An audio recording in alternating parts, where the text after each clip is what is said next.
قاتلین جو حسین تھے ان کا جو انجام ہوا یہ بڑا عبرتناک ہوتا ہے۔ مثال کے طور پہ جب ہم دیکھتے ہیں کہ ان میں جو سب سے بڑا نام ہمیں ملتا ہے وہ ابن زیاد کا نام ہے، اور ابن زیاد کے بارے میں جو ایک جامع ترمذی شریف کی روایت ہے 3780 نمبر کہ عمارہ بن عمیر راوی بیان کرتے ہیں کہ جب ابن زیاد کو، اور یہ بات بڑی حیران کن ہے کہ ابن زیاد کا قتل بھی یوم عاشورہ ہی کو ہوا، یعنی 67 ہجری میں وہ مارکے میں قتل ہوا، اور اس روز بھی 10 محرم کا دن تھا۔ تو جب ان کی لاشیں جامع مسجد میں لائی گئیں کوفہ میں نا، تو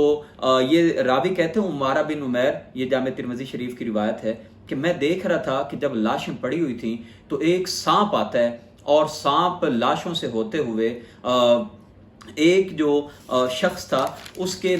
کے جو ناک کی نتنے ہیں اس میں گھس جاتا ہے، اور اندر سے ہو کے پھر وہ نکل آتا ہے، اور پھر دوبارہ وہ چکر لگا کے پھر وہ نتنوں سے اندر چلا جاتا ہے، پھر واپس آتا ہے۔ 2-3 بار یہ ہوتا ہے، اور پتہ چلا کہ وہ ابن زیاد کی لاش تھی۔ یہ گویا کہ ابن زیاد کا انجام اللہ نے اس دنیا میں دکھا دیا۔ شمر بھی قتل ہو جاتا ہے، اور جس طرح اس کی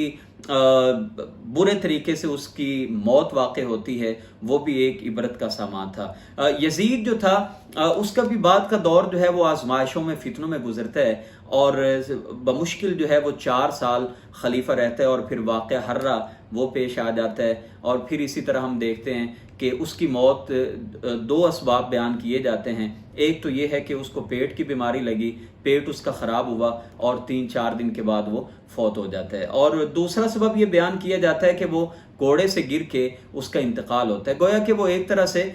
کسی جنگ میں یا کسی بہت موذی مرض میں، ہمیں معلوم نہیں ہوتا، جو عام طور پہ ہمیں تاریخ کی کتابوں میں ملتا ہے کہ یہ 2 واقعات بکثرت روایات بیان کیے جاتے ہیں۔ تو ناظرین گرامی، معلوم یہ ہوتا ہے کہ سیدنا حسین رضی اللہ تعالی عنہ کا جنہوں نے بھی ان کے ساتھ معاملہ کیا ان کا انجام یہی برا ہوا۔